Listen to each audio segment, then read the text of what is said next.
Hello, Houston. Welcome to the Catholic Lunch Break, where we catch up on everything Catholic in Houston. It is the second week of Lent. How's your Lent going? Let us know about it. Call in 877-757-9424. My name is Tim Mott, and this is the 1 hour each week where we stop talking about all of the national issues, all of the global issues. We stop talking about we're getting phone calls from all over across the EWTN network, across the Guadalupe radio network, and we focus here on Houston, on you. And so you have invested your time wisely this lunch break, because we are going to connect you with a whole bunch of stuff that's happening in Houston right now, and some new people to meet as well.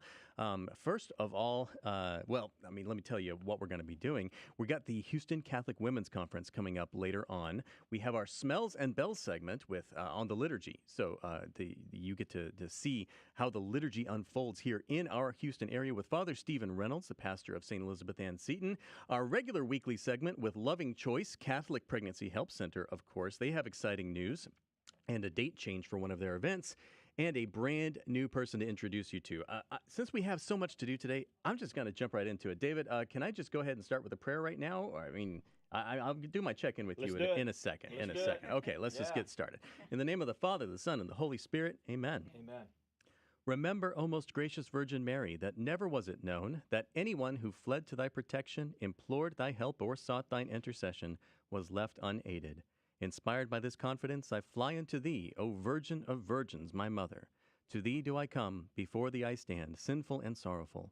O Mother of the Word incarnate, despise not my petitions, but in thy mercy hear and answer me. In the name of the Father, the Son, and the Holy Spirit, amen. Amen. Hey, do you have a favorite prayer? That's a good question to ask sometimes. I like asking people, like, what's your favorite prayer? Mine happens to be the Anima Christi, but David, do you have a favorite prayer? I do, St. Michael. The St. Michael prayer. Yeah. So we should probably end the show with that sometimes. We should. Maybe throw that in. Remind me to do that if we have time at the end here. How long is it? 30 seconds? Yeah. 45? Yeah. Okay. 30 seconds. 30 seconds. Great. So David Magallanes is running the board today, and did you have a good weekend, man? I did. It was really great. Saturday was a beautiful day. Got a chance to go to two parties. And I rested all day Sunday, so it was great. It's nice to have our weekends back after the car raffle season. Yeah, it is nice. Now, we've got more parishes to get to, and our radio ambassadors are really helping with that too. But of course, we do after car raffle, we do have to take a break. Yeah, we do. So okay. How was your weekend? Very good. I did nothing. Absolutely nothing. Nothing. It was glorious. All right, that sounds good. Carol Herrera is wrangling all of our guests today. We have a full house of guests, and so she's making sure all of the microphones are at the right place with the right people at the right time. Carol, how was your weekend? Oh, absolutely beautiful.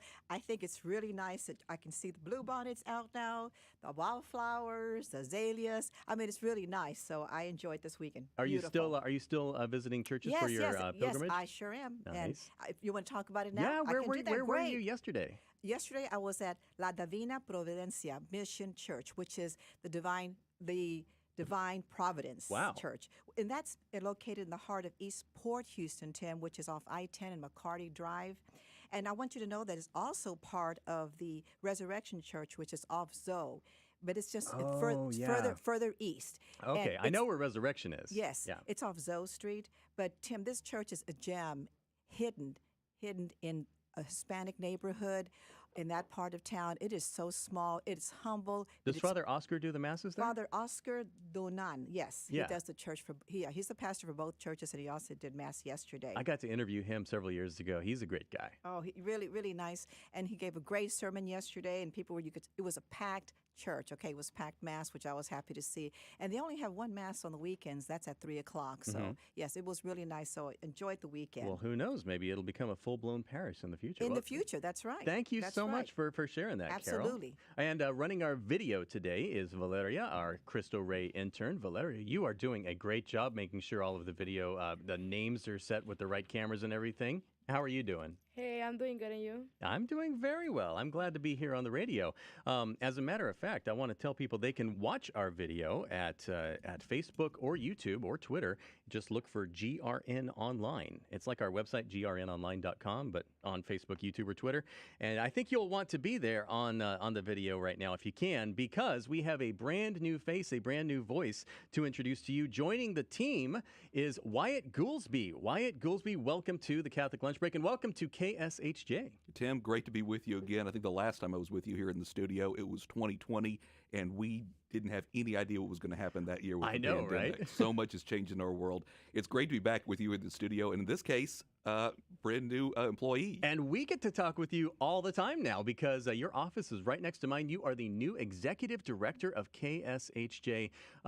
So tell the audience a little bit about what you're going to be doing here. What is your exactly what am I going to be doing? Right? Well, this is only your second week, so you're still getting used to it. It's my second week, so I'm very happy part of the Guadalupe Radio Network.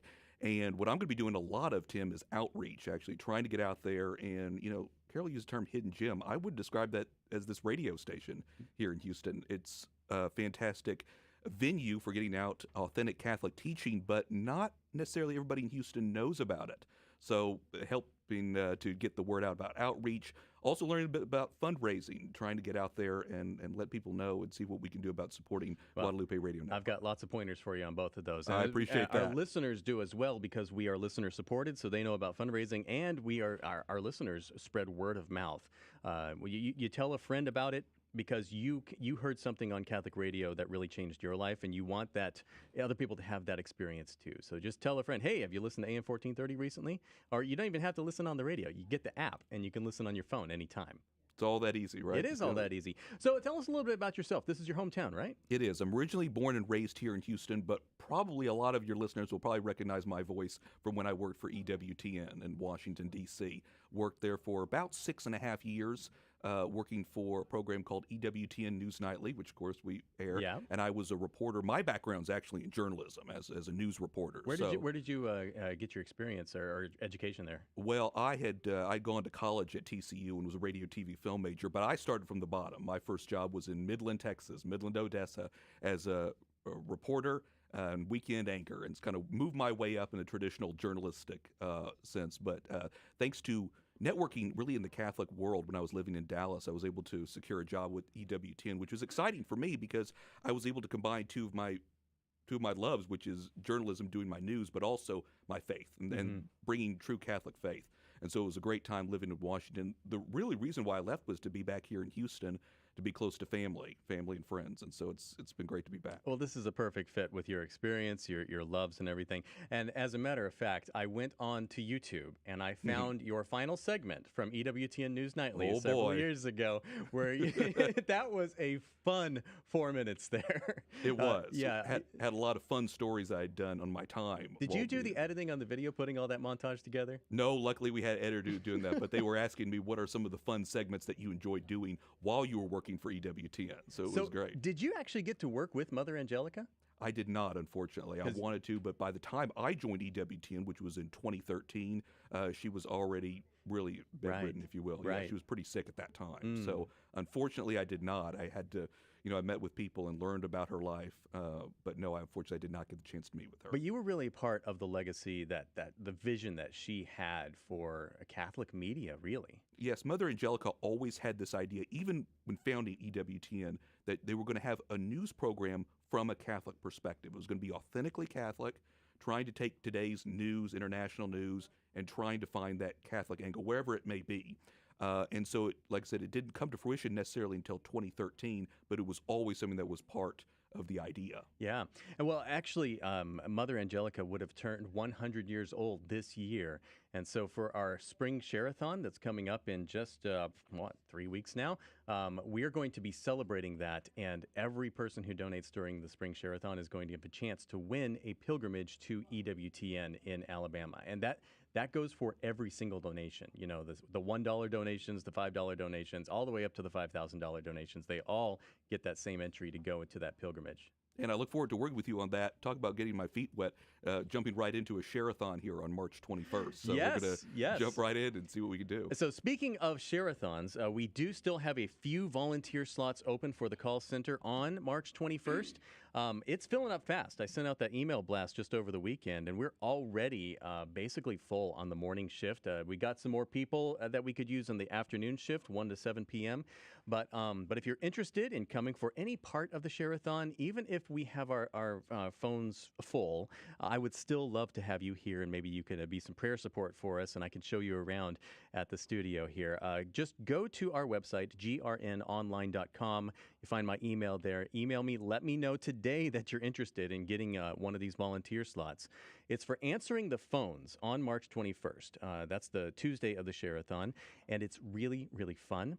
Now, my first experience here at the radio station was volunteering for a Share-a-thon, Wyatt. And so I'm an introvert, and I expected that being on the phone for several hours was just going to be a slog, and I was willing to put in that work. I was willing to go through that.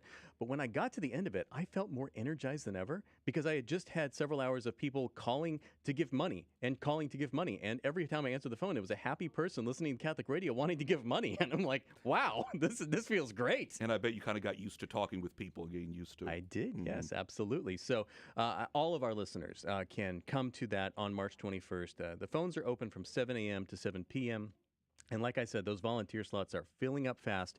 So email me today. Go to grnonline.com. But if you can't come, what we really, really need the most right now are matching gifts. Now, the matching gift, if you sponsor a matching gift hour at $1,000 or more, your pledge goes twice as far because you're inspiring people to call in and actually meet that money. So so that you're doubling your gift. But you need to do that before the Share-a-thon starts. Now, all of our matching gift hour sponsors, they also get the same premiums that the callers do during that week. And so you would also get a chance to win that pilgrimage to EWTN. So it's exciting. And we want to thank everybody who's donated in the past. We really appreciate when people call in. Yes, absolutely. So if you're interested in answering the phones or for doing a matching gift, then both of those, just go to our website, grnonline.com, and let me know that you're interested. So Wyatt, it's great to have you here on the show. Can I get you to stick around for a while? I mean, I love having your radio voice here. Absolutely. I'll stick around. We have some interviews coming up. And it's also nice to have someone with a face for TV as well. Absolutely. You've got the TV experience. So, and before we get into our Loving Choice Minute with Johnny Hinojosa and Bill Sanchez, David, do we have a sports report? We do, Tim. Hey, Dave, the sports guy here, rolling out your Catholic high school sports report for the Houston area. So let's start with boys baseball. St. Thomas Eagles defeated Kelly Catholic Bulldogs. Strake Jesuit Fighting Crusaders crushed Paytown Panthers. Versati Falcons lost to Kelly Bulldogs, and O'Connell Buccaneers lost to Bay Area Broncos. And now girls softball. St. Agnes Tigers lost to Heights Bulldogs. Incarnate Word Falcons crushed Duchesne Chargers, and Cristo Rey Lions lost to First Baptist Warriors. And now boys soccer. Strake Jesuit Fighting Crusaders crushed A-Leaf Hastings Bears, and Cristo Rey Lions lost to Kip Sunnyside in penalties. And now for girls soccer, the St. John 23rd Lady Lions advanced to the state championship game and lost in a real close game to Grapevine Faith Christian School. Congratulations to the Lady Lions from St. John 23rd. And that's a wrap of this week's high school sports report for the week of February 27th. Keep your radio tuned to AM 1430 for next week's recap of Houston's Catholic sports. And now back to you, Tim. Exciting stuff, David. Thank you for putting those together with Valeria. Yeah, Valeria's helping. Wonderful. Yeah. Well, I'd like to welcome to the program Bill Sanchez, who is the treasurer of Loving Choice Catholic Pregnancy Help Center. Good morning, Bill, Tim. welcome. Bring that microphone a little closer to your mouth there. Yeah. Surely. Is that better? Yeah, wonderful. How are you doing today, man? Wonderful. Very excited to be here. Really excited about the partnership and being able to sponsor the Catholic Lunch Break in the year ahead. It's a great chance for us to talk to the people of Houston about Loving Choice. It really is a great chance, and I think there's such a good fit between the promises that La Promesa Foundation Guadalupe Radio Network made, one of those being the pro-life cause, we're protecting the dignity and sanctity of human life. And of course, as a Catholic Pregnancy Help Center, that's really where your heart is as well. Absolutely. Loving Choice was conceived about 4 years ago. In fact, in March of 2019, planning began. In December of 2019, we opened our doors and have been there on the north side of Houston, providing services to women in unplanned pregnancies. And it's just a real expression of that Catholic response to the needs that are there. We're really excited to be with you and to be able to talk to folks about our mission and about our growth over the last 4 years. Now, Bill, personally, how did you actually get involved with this? Like, what was the impetus that got you involved? I got an email from our parish coordinator of pro-life activities saying that Loving Choice was looking for someone with a pro-life and a finance background to serve on their board as treasurer. And so I immediately crumpled up that email and threw it away. Of course. It doesn't look No, like no, work. not me, Oh, not me. No, no. And then that night at about 3 o'clock in the morning, I woke up out of a sound sleep and went and pulled it out and followed. And so I've been with them now about 8 months. It's been a wonderful learning experience, and it's really been incredible to see the work that so many folks have done in the last 3 years, and just the tremendous growth has been really inspiring. It really kind of was a God thing how it came about. Absolutely, it started with a small core of lay people, many knights and their families, really seeing a need and searching for a way to do it. And from that foundation, it was key to the mission. They wanted it to be a Catholic expression of the response to the need to support women in crisis. And so we worked from the very beginning with the Archdiocese and wanted to operate in harmony with them, but very much a work of the Catholic laity. So although we're working in harmony with the Archdiocese, we don't receive any funds. Oh, so you're not part of the DSF. We're not part of the DSF. No, we're okay. completely funded by our donors and sponsors and supported by an incredible band of volunteers. But you have a specific Catholic identity. You're not. You serve women right. of all faiths That's and no right. faith We're at open. all. We're but, yeah. as you'd expect, right? We're even as a Catholic organization, we're open to everyone, but it's very much coming from a Catholic response to the needs of women in crisis. Okay. Well, also with you today is Johnny Nahosa, who is the executive director of Loving Choice. John, welcome back to the Catholic Lunch Break. Thank you, Tim. Thank you for having me. It's good. You sound even better in person than you do on the phone. I like to think that I'd probably look better, too. Oh, sure. There you go. Yeah. Thank you. GRN online if you want to see the video. But yeah. John, what's Bill was telling us about kind of the start of Loving Choice and how God, kind of grew this up really out of nothing. Where are you trying to see it go?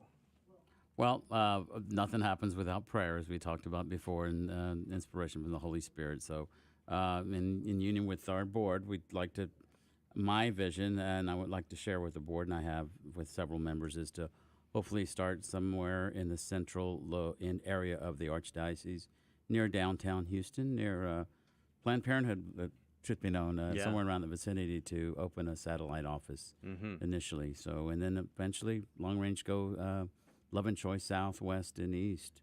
Well, that's right around the area there on the southeast side of downtown where you're going to be having the luncheon with Cardinal DiNardo. This is correct. This is correct. That which will happen on April the 26th, which is a Wednesday. Okay, so we got some time there, a little more than a month, I guess. Yes, we do. Month and a We half. do. April 26th.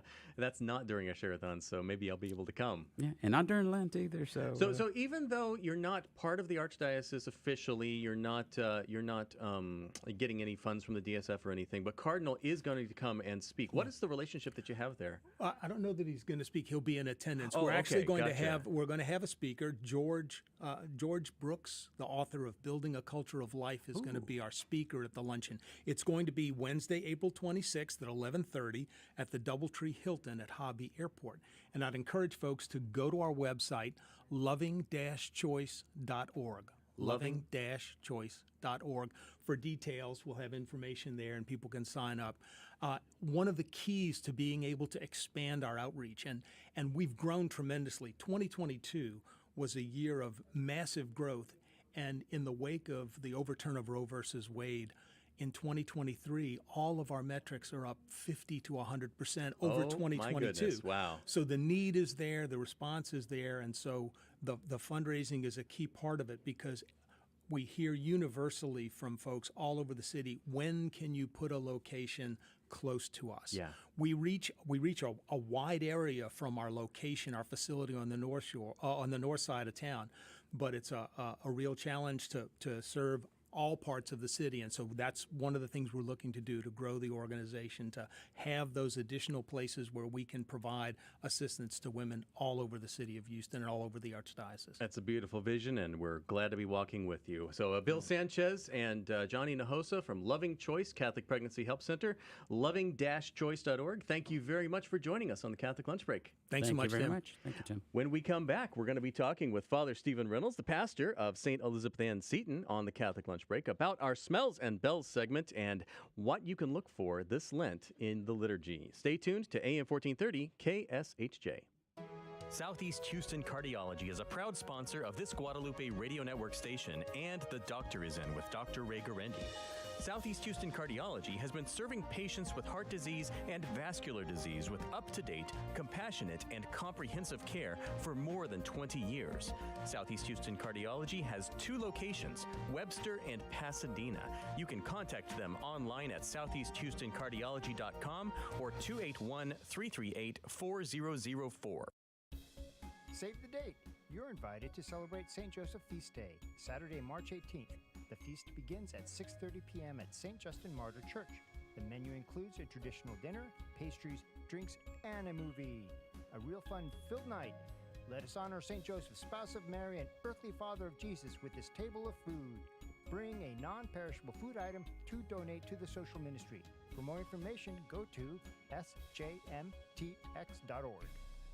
Hello, my name is Noah from St. Edward Catholic Church in Spring, inviting you to join us for our Lenten Parish Mission, featuring Bishop Brendan Cahill of the Diocese of Victoria. The mission is Monday, March 6th through Wednesday, March 8th. We have both morning and evening sessions to accommodate your schedule. Come transform your Lenten journey with us and Bishop Cahill. For more information, visit our church website, stedward.org/parish mission, or call 281-353-9774. If you're experiencing mental pain and suffering as a result of an abortion, there is help, hope, and healing at Rachel's Vineyard. Rachel's Vineyard is therapy for the soul and helps through the psychological and spiritual effects of post-abortion with support and compassion in a safe place. Rachel's Vineyard is having their next Catholic Weekend retreat for women and men March the 24th to the 26th. All discussions are confidential. To register or ask questions, contact Julie at rvhouston.org.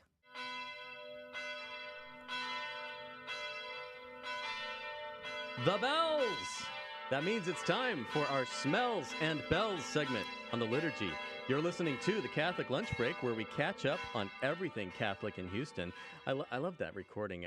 Wyatt, I actually recorded those bells on my phone at Our Lady of Walsingham. Did you really? Have you been to Our Lady of Walsingham before? I have not yet, although every one of my friends have encouraged me to go by and take a look. It is absolutely a gorgeous church. I was just attending there. That was where I entered the Catholic Church, and it must have been in like 2015 or something, before I was even working here.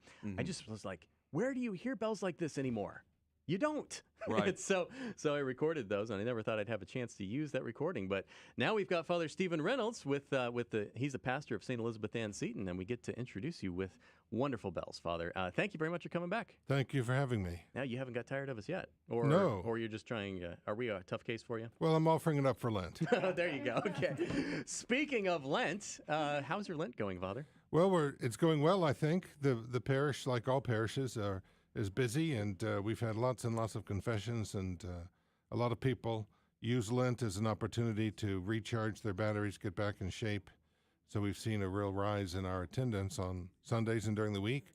So we hope that will radiate out into the lives of those parishioners and others, and bring even more into the nets. I love the readings yesterday. The Transfiguration compared with the Old Testament reading was just kind of, it was one of those ones that make you think. Well, the Transfiguration is always the reading for the second Sunday of Lent, and it's always paired with an excerpt from the account of Abraham, because Abraham is really the model of someone on a pilgrimage of faith. And of course, Christ completes that pilgrimage through his passion, death, and resurrection. And of course, it's held out to us as a model for our own Lent and our own life. Nice. Well, what can we be looking for this Lent for the liturgy, like when we go to church and everything? Well, the first thing I would say is, we're 2 weeks into this holy season.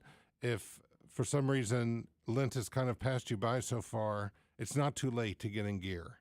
It's not too late to kind of enter into these days, to take up a little extra prayer, fasting, and works of mercy, as we were exhorted to at Ash Wednesday, and to begin to prepare and look forward to Holy Week and to Easter. And there are a number of points along the way. One of the characteristics of the liturgy during Lent, which makes it a unique season in the church year, is that there's a gradual stripping away. We've given away the Alleluia. We've given away the Gloria. Those have been sacrificed, as it were. The music has become more simple. Ideally, musical instruments are only used to support the singing. They're not played outside of that. There are no flowers. In my parish and other places, we revert to using unbleached beeswax candles. Normally the candles are bleached. So they look white. They look white or kind of a golden white. But during Lent and Advent, we use unbleached, natural. Those are much darker. Well, they're kind of a light brown color, a golden brown color.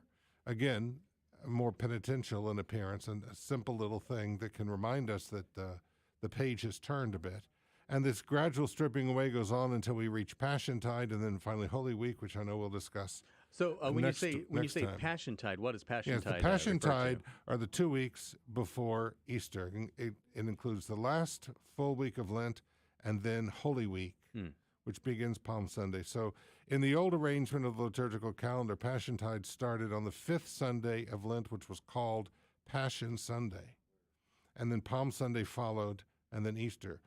We don't attach that title to the 5th Sunday of Lent in the current calendar, but it is rightly called Passiontide because there's a different preface that we use before the Eucharistic prayer, starting the Monday after the 5th Sunday of Lent.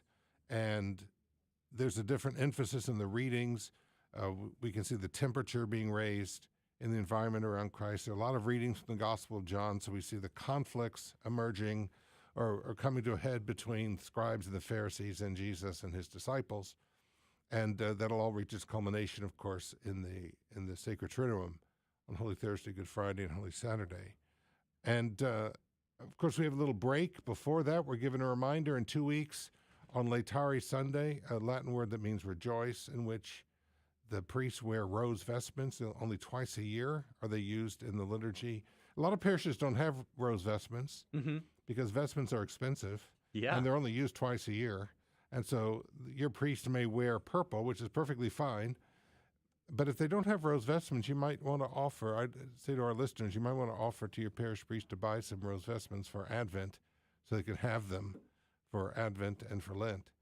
And then we'll also see on Passion Sunday, many parishes still observe the custom of veiling images, so that the images of the cross and the images of the saints in the church are covered with purple, usually purple veils.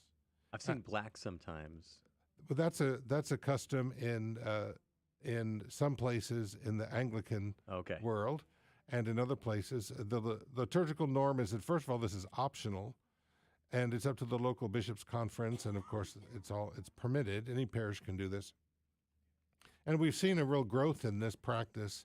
During my lifetime, it was, back in the 60s and 70s, there was this kind of attitude where everything had to be taken out to the dumpster, I think.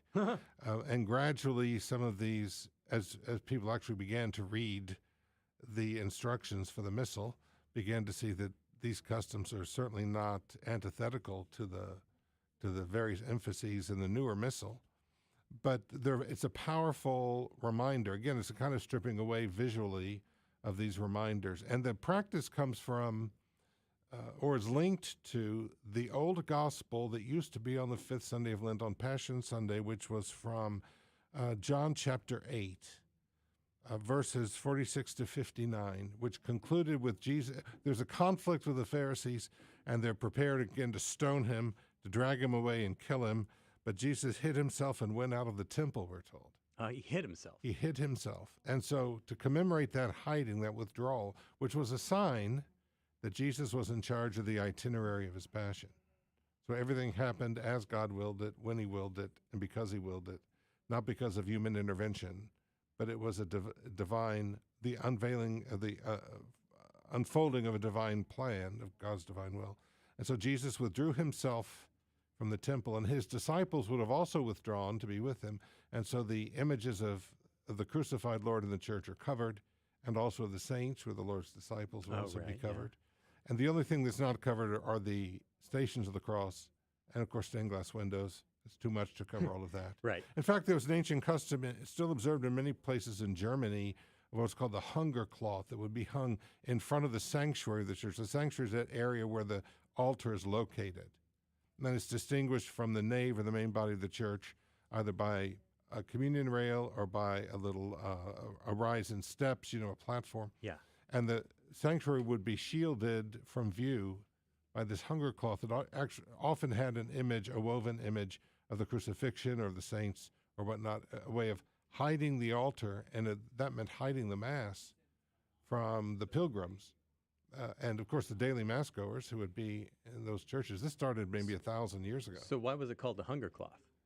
So you would hunger to see the Lord, hunger to see the Mass celebrated. Wyatt, did you have a question? Father Stephen, this is Wyatt Goolsby. Quick question for you. When you talked about how Christ withdrew, how do you think we as Catholics, faithful Catholics, can withdraw spiritually during this time of Lent? What kind of advice do you give to people? Well, first of all, we have to have a plan. It's not going to happen automatically.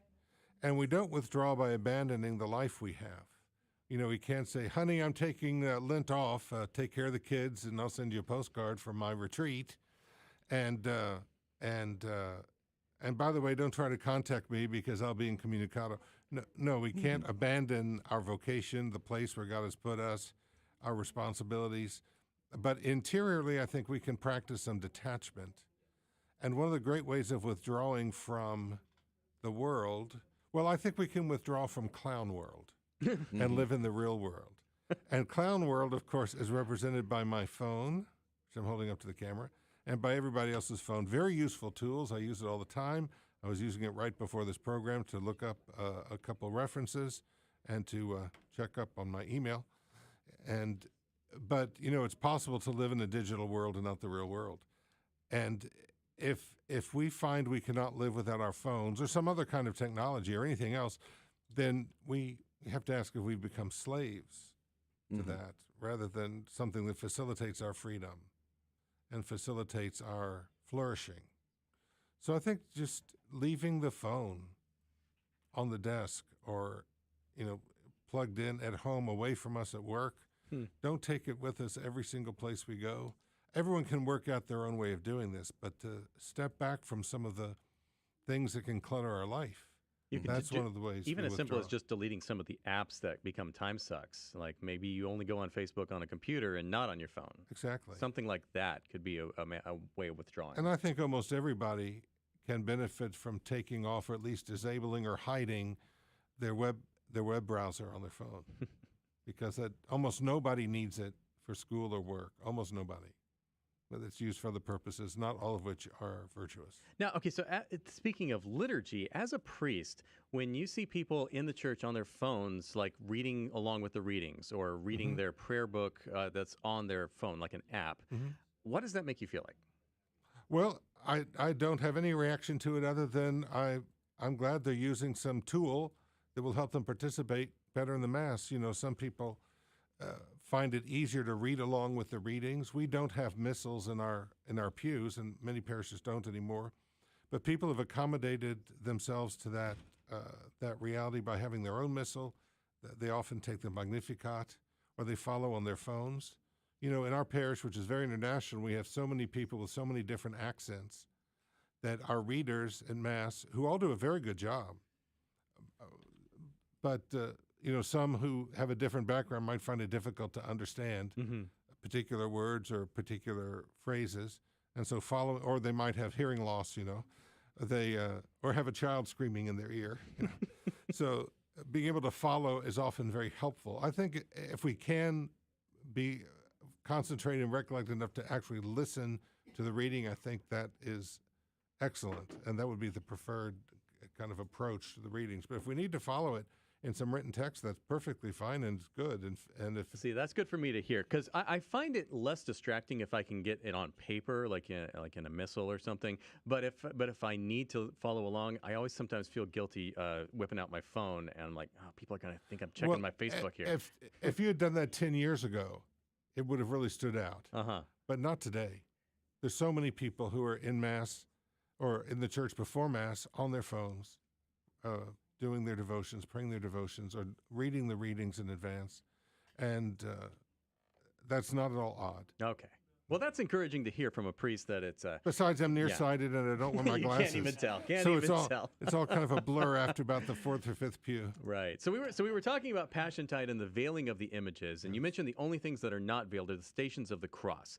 Now might be actually a good time to talk about Stations of the Cross if you have anything prepared on that. Well, you know, this is a devotion introduced in the church by St. Francis of Assisi. Oh, he also introduced the creche for the creche, nativity yes. scene. Yeah. So he was a very down-to-earth, practical saint in terms of devotion and piety, and wanted to help make these mysteries of the faith very concrete. And of course, the Stations of the Cross also emerged in the life of the church at the time of the Crusades.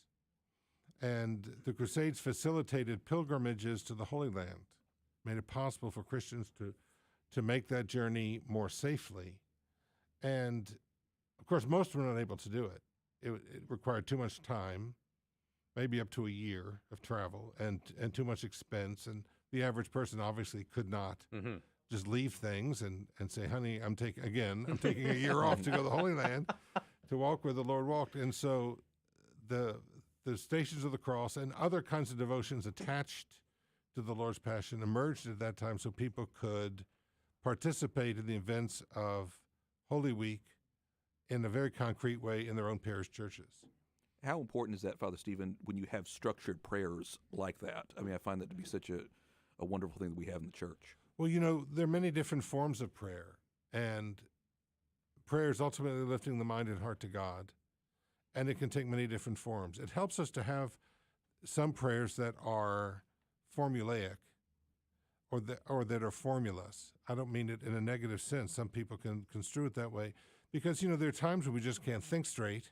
Mm-hmm. There are times when our mind is not focused, and we need to have a text that we can rely upon. That's why when Jesus taught his disciples to pray, he didn't say, well, just say whatever you want or pray in any way you want. Now, that's perfectly fine to do that. In fact, it's good, and I'm sure everyone does it. But at the same time, he taught us a formula, and he gave us the Lord's Prayer because many times we need it because we can't focus. And these devotions help us to focus. And, one of the remarkable things about them, the more we pray them, I think the more we discover them, because the traditional way of the cross is nothing other than kind of living through the Passion, which we will hear proclaimed twice, once on Palm Sunday and then again on Good Friday.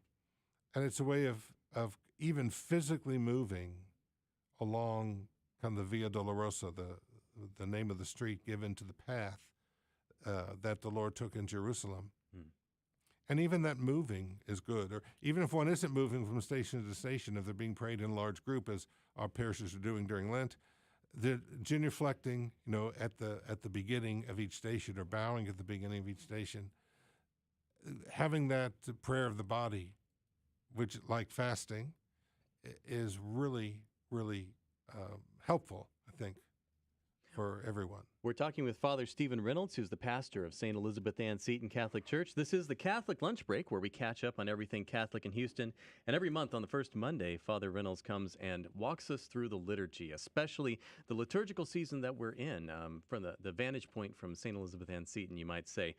So, Father, as we're coming up on the end of our time here, I was wondering if you could answer a question for me about fasting and Sundays in Lent. Is it appropriate or recommended or not recommended to suspend your fast on the Sundays during Lent? I think people are free to do it or not do it, number one.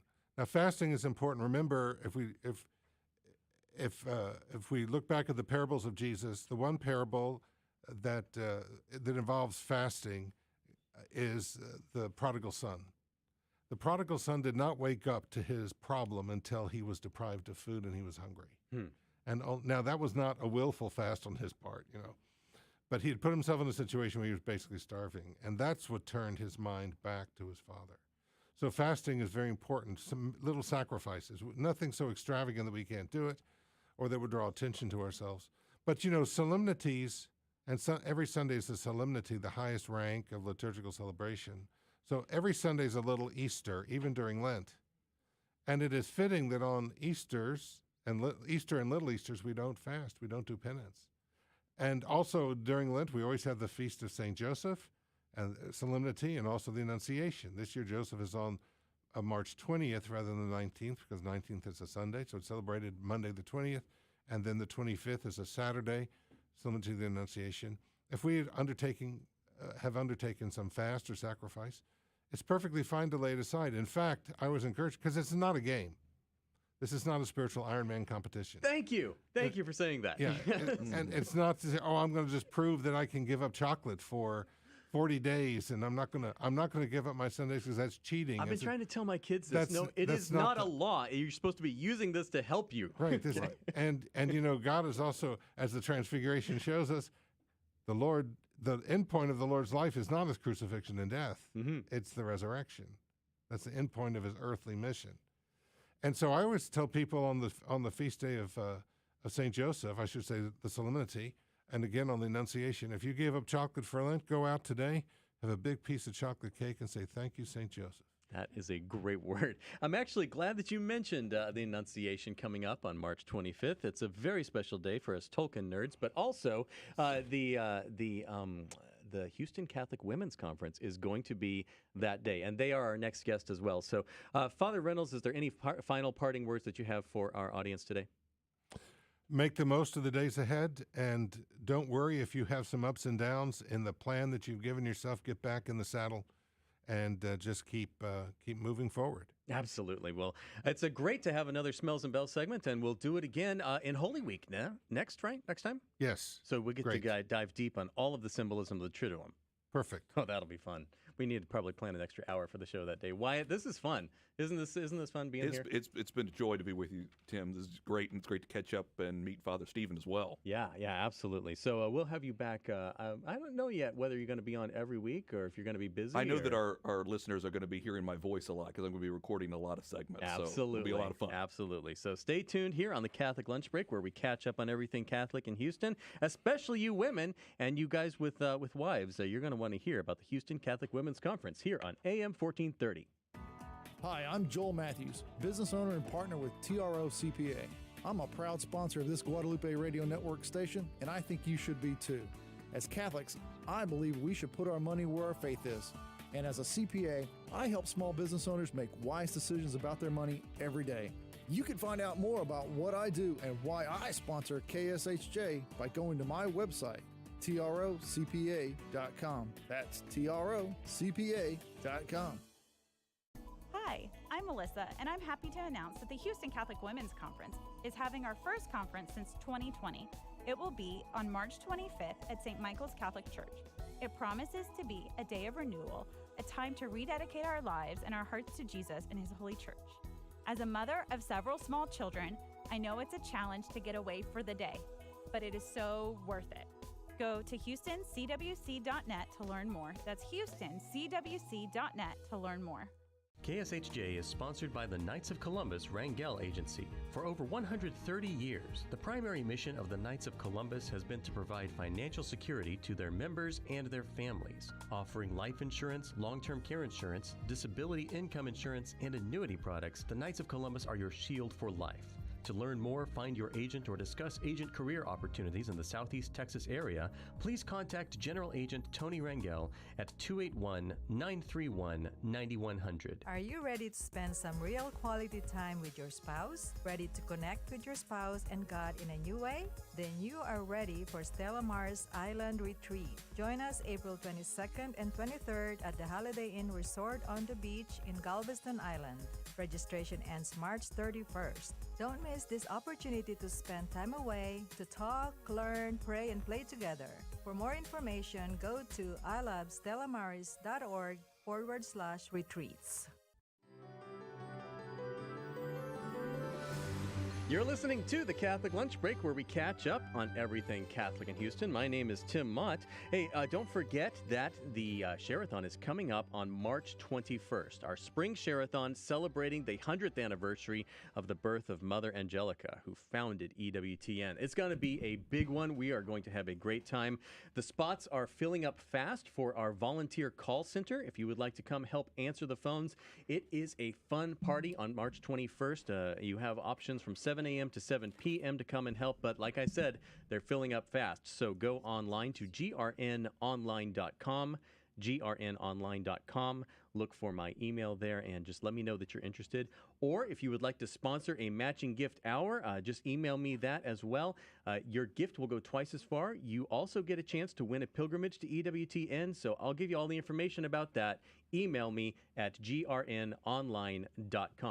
And right now, I would like to welcome to the Catholic Lunch Break Leslie Najam and Melissa Bishop and Teresa Ashton. I hope I got everybody's names right. Yes. For the Houston Catholic Women's Conference, which is making its big comeback this year. So who wants to go first? Leslie, let's start with you. How are you Sure. doing today? I'm fine. I'm happy. You're always to be happy back. being back here. Yeah. Whenever you come in here, it just brightens up the whole studio. Oh, you want to talk to my husband? Tell him that. There you go. So March 25th is going to be the big comeback of the Houston Catholic Women's Conference. Mhm. Why did you choose March 25th? Well, March 25th chose us because that was the date that was available at the church. We're doing it this year at St. Michael the Archangel Catholic Church in the Galleria area. Oh, well, That they had that date open. It must have been a destiny, an appointment with destiny, because March 25th, as Father Reynolds just said, is the Feast of the Annunciation. It is therefore a solemnity, and therefore it is appropriate for you not to fast on that day. So are you going to be having like very rich foods with meat and chocolate and stuff for your guests there? I mean, I think we are now. Melissa Bishop, how are you doing today? I'm good. Great. It's always fun to have you here in the studio. You come fairly frequently as well. Well, not to talk on the radio. Not but to talk yeah. on the radio. I'm always happy to get away and take a break But you from were my the one crazy that life. recorded that spot in the last break did, there. Yeah. yes, Yeah, uh-huh. it sounded great. Sounded great. Good. So what are you looking forward to this March 25th at the conference? It's going to be awesome. So, yeah, I was talking to a lady who just registered, and she was telling me that what she's most looking forward to is Father David Michael Moses is going to come speak, and she's just never heard him. She's just always heard how fantastic he is, and he's going to be giving a great talk.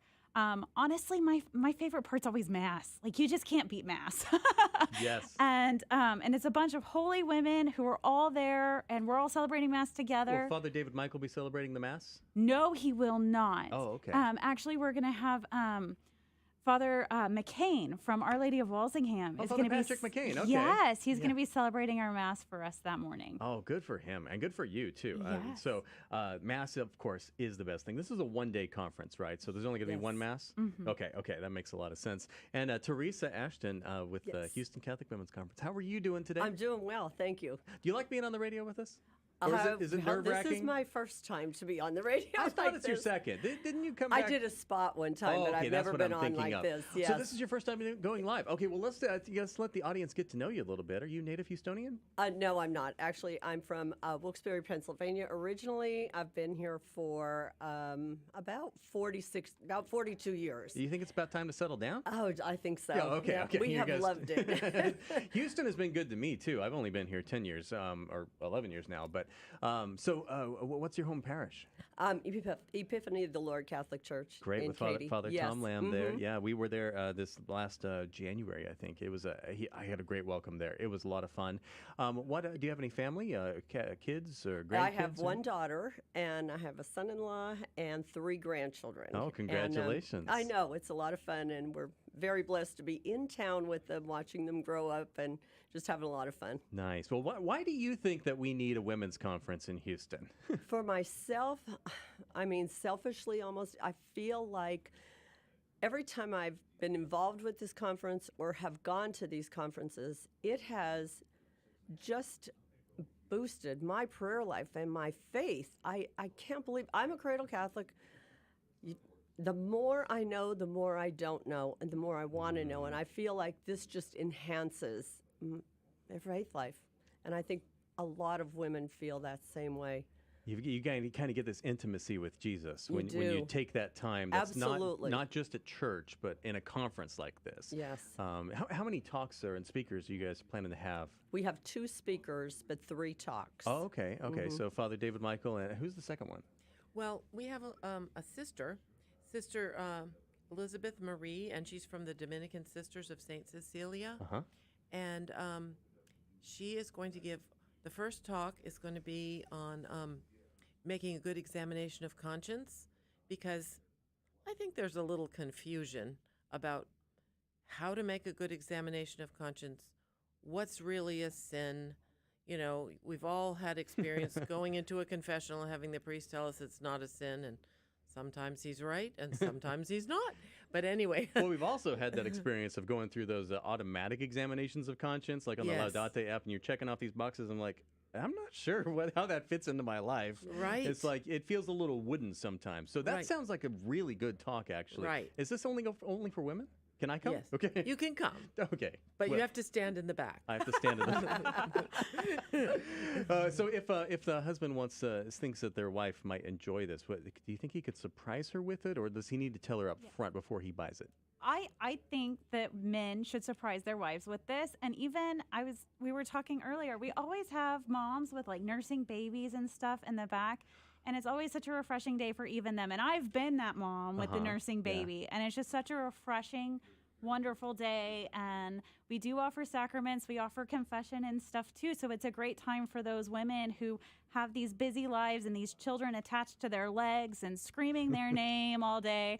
It's just a great opportunity to like pray and be formed and also have those sacraments. I love hearing the responses from women after they come out of the confessional and just how healing those are. So yeah, come find me, Melissa Bishop, and tell me how wonderful your confession was. I get several comments. As a Love radio it. guy, I would recommend that you get a little recorder or use your iPhone or something and just record people as they're telling you this. Hey, say, is it okay if I record this? And then you can use that for your spot next year to get people to come. Yes. You'll have the best sound bites, the That's best clips. true. Yeah. Okay. Oh, So, could I just say one thing? yeah, go for it. I wanted to say that the great thing to me, and the reason that a man might be inclined to surprise his wife with it, is because it's just one day. I mean, it's just from 9 in the morning until 4.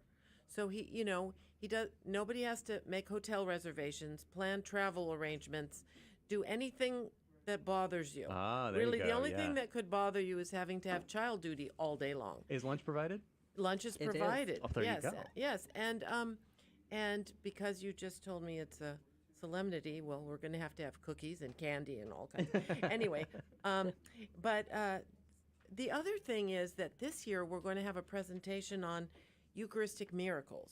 Oh, And yeah. I think that is one of the most amazing, unbelievable, and merciful gifts from God to have Eucharistic miracles. I mean, that they even exist. And I don't even know that most Catholics know about that. So Well, it's every time. It might be the greater miracle is that the bread becomes Jesus without us knowing it. But then when Yeah. it actually starts bleeding, that's when it becomes physical as well. yeah. The accidents change too. It's incredible. Yeah. So Eucharistic miracles. Father David Michael Moses, Sister, what was her name again? Elizabeth Marie. Elizabeth Marie, confessions, lunch, not childcare, but the kids are welcome to come with the Oh, moms. they are. It doesn't cost any extra for the kids, right? Okay. No, because we're not feeding them lunch. The moms are feeding them. Right, exactly. That makes a lot of sense. What is the cost for the conference?